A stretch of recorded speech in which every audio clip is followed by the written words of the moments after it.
but I find it to be such a powerful North Star to say we want to be a force for good. And if we recognize that and say that our teachings tell us that that is our mission, then it is a very easy, forgive me for oversimplifying, but litmus test to say, is this research empowering good in the world?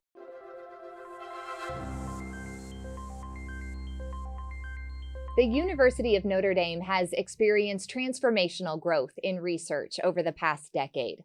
The evidence is everywhere on campus, both in the talent of the faculty and the resources devoted to making Notre Dame a leading research institution.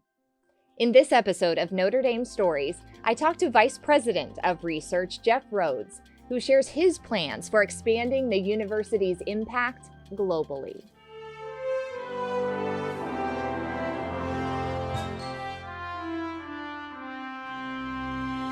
Jeff, thank you so much for being with us. Thanks for inviting me, Jenna. It's good to be here. I appreciate having you. Before we get into our slate of questions, I'd love to hear a little bit about your Notre Dame story. Thanks, Jenna. It's fun. I've been here now, I think, about 8 months. It's been a relatively wild and fast 8 months in many, many good ways. But, it feels like coming home a little bit.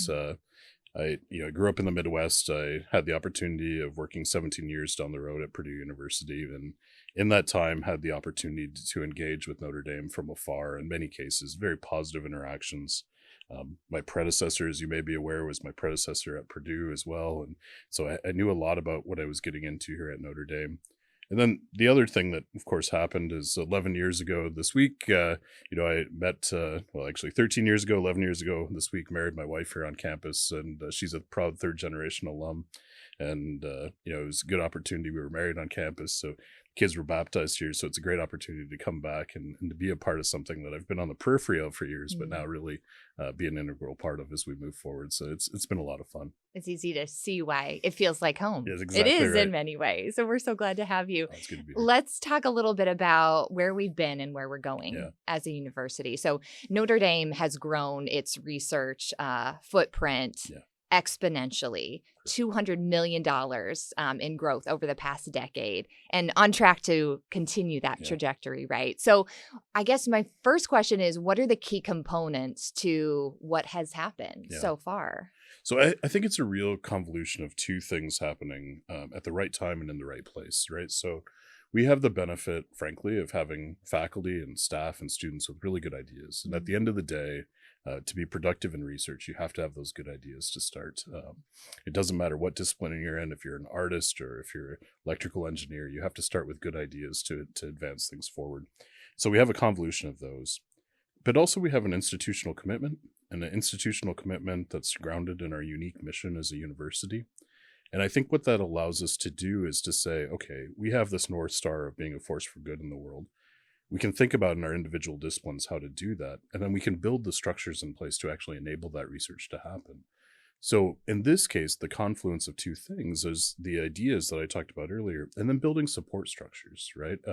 Finding the personnel that can help write the proposals, that can help execute the grants and the contracts and other vehicles that we use to receive funds from our partners to actually perform work. And so it's taken a combination of the idea and the support structure to make that happen. And I'm really proud to say there's a lot of metrics that you can use to measure success. I prefer impact metrics, but dollars are often easier to count. And we're going to announce pretty soon a $50 million research increase in 1 year. That's nearly unprecedented for any university, let alone the University of Notre Dame, as we're trying to grow.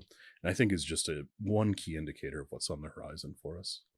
You alluded to this, Jeff, but it's easy to think of research in terms of science and engineering, but really research on the campus of Notre Dame, it spans our disciplines. Right. Can you give me maybe some examples of where that's the case here? Absolutely. I mean, I often joke that we have everything A to Z here on campus. I don't think zoology is a major, but it seems like we still span everything. And there's so many great examples where not only are we doing awesome things in science and engineering, but we're doing it in the art and humanities, we're doing it in law, we're doing it in business. One of the things that I enjoy in my office is I have the opportunity to look at where some of the funding comes from and where some of the publications that our faculty and students produce. I was reading one the other day that a grant proposal that went in and was funded internally about some work being done to look at the women printers of Venice and how Mm. in the early days of printing and publication, women played a unique role there.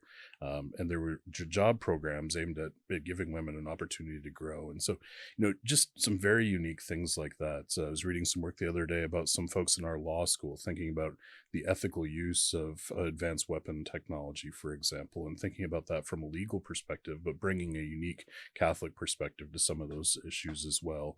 And so, whether it spans the arts, the humanities, or the sciences, I think there's great things going on. Another example might be in architecture, where we have a lot of people rethinking urbanism and what does that look like? And then applying those not only in a sense that applies around the world, but also thinking about what it looks like in our own communities, whether that's in Elkhart or a South Bend, and thinking about how those communities can be towards forward looking towards tomorrow. I mean, those types of things excite me just as much as the science and engineering. And when you talk about potential impact, when your scope is as broad as ours are, so too is the potential for that great impact. Absolutely. I mean, and that's one of the things I really enjoy about this job. And in a number of my previous jobs, I've been able to dive really deep in a fairly narrow area.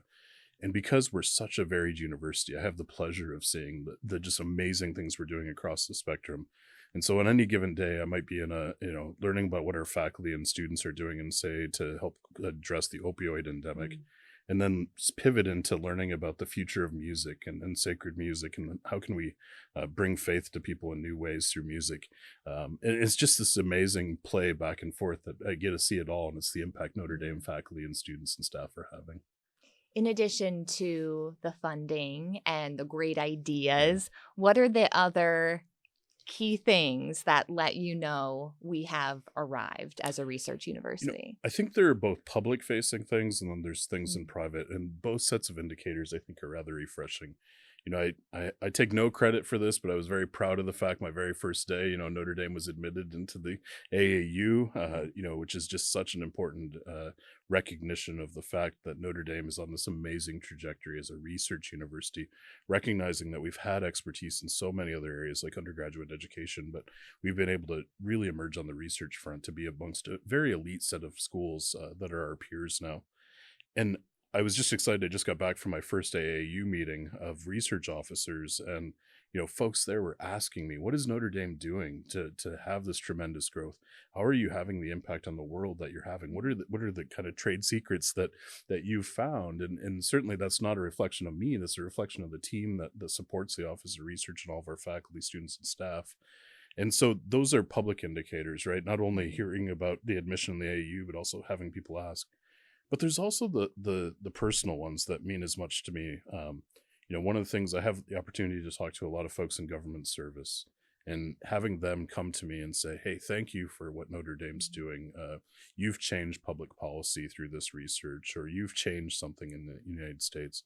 Or talking to community leaders and hearing about the impact that work we've done to look at, say, the efficacy of social programs, how that's led to better investment in communities and that are improving lives, right? And I think it's just all of those, both public and the subtle private indicators, that makes me really confident we're heading in the right direction. Thank you for detailing those. That's very interesting. I remember when you first arrived on campus and we Yes. were able to meet and speak a little bit. You talked about the importance of research in terms of not just graduate studies, Yeah. but the undergraduate Yeah. experience. And that is such um, of profound importance to us Yes. here at Notre Dame. Now being here Yeah. for 8 months, what is your take on how that is going on Well, campus? as I said to you then, and I still very much believe, Jenna, the undergraduate experience is only enriched by exposure to research.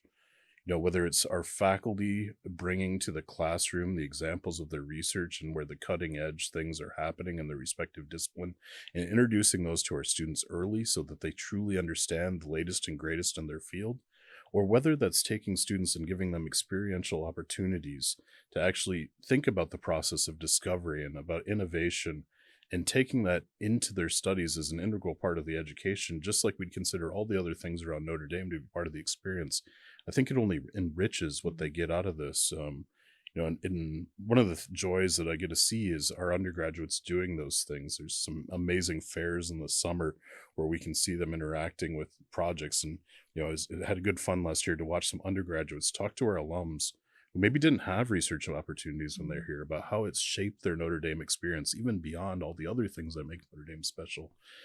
But I also think about times where I've been out at visiting some of our environmental research centers, and we have students out in boats, like collecting pond water and looking at aquatic specimens, and trying to do really hardcore science based on those things, and them talking about how what they're doing is not only setting them up for a career, but setting up for the opportunity to, think about the ecological future of the world. And it's just an amazingly powerful thing. And shame on us if we restrict it to only grad students, right? I think it should be part of every student's experience. Talk about impact. I mean, that starts with inspiration. Exactly right.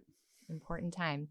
One thing I know you're passionate about, Jeff, is translational Yeah. research. And Yeah. I would sort of define this for myself as research that impacts me directly or someone Yeah. I love. How would you define that? And then why is that such a key piece of your work here? Yeah, so I think there's two things to recognize.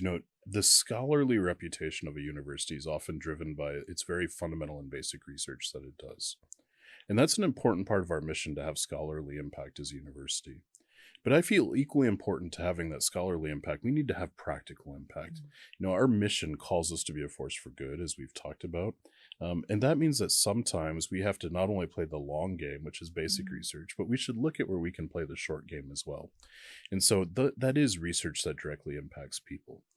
And I think there's a lot of ways to think about this, with recent investments in federal funding through the CHIPS Plus Science, for example, Act, co-sponsored by our own local senator.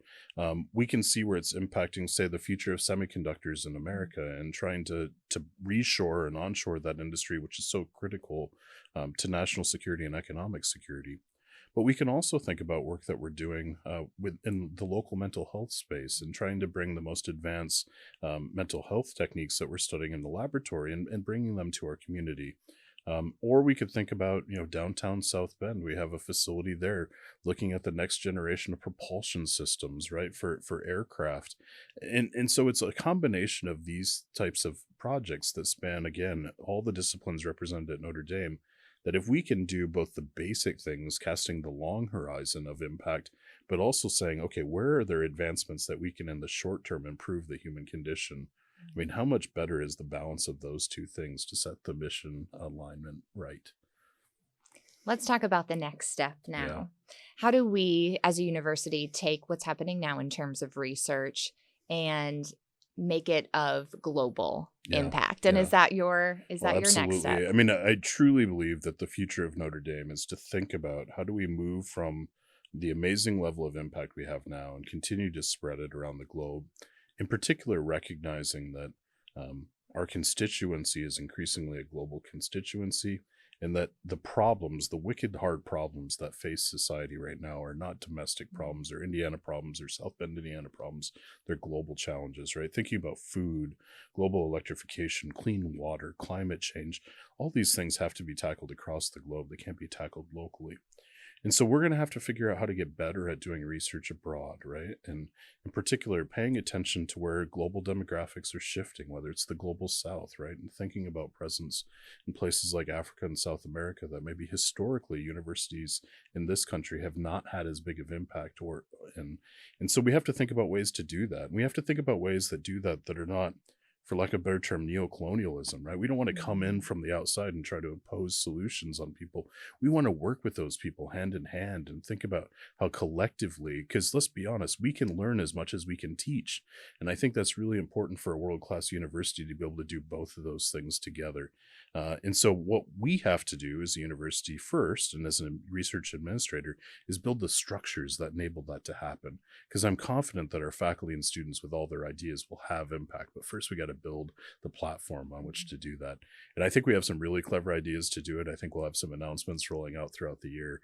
And I'm really excited to share those with the Notre Dame community and wider audience as well. Jeff, put our conversation in the context of Notre Dame, not just as a world-class research university, but a world-class Catholic research university. How does that shape what we do and how we do it?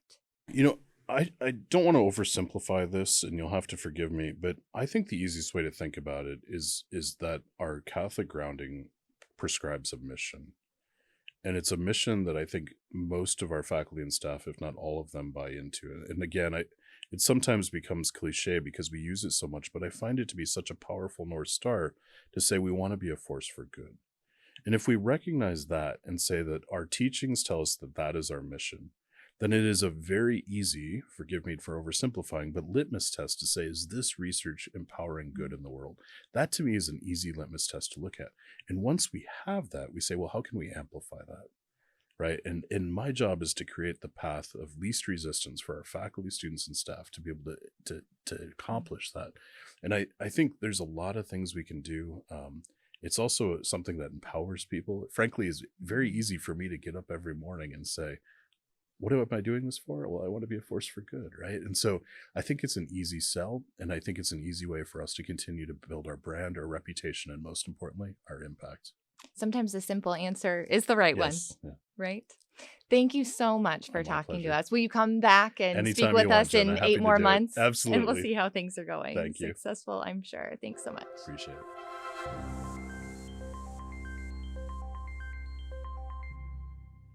Thanks for joining us for Notre Dame Stories, the official podcast of the University of Notre Dame. Find us at stories.nd.edu and subscribe wherever you get your podcasts. Notre Dame Stories is created by the Office of Public Affairs and Communications with executive producer Andy Fuller, content coordinator Stacy Stikovich, editors Michael Weens and Jessica Seif, videographers Zach Dudka and Tony Fuller. Our music is by Alex Mansour. I'm your host, Jenna Liberto.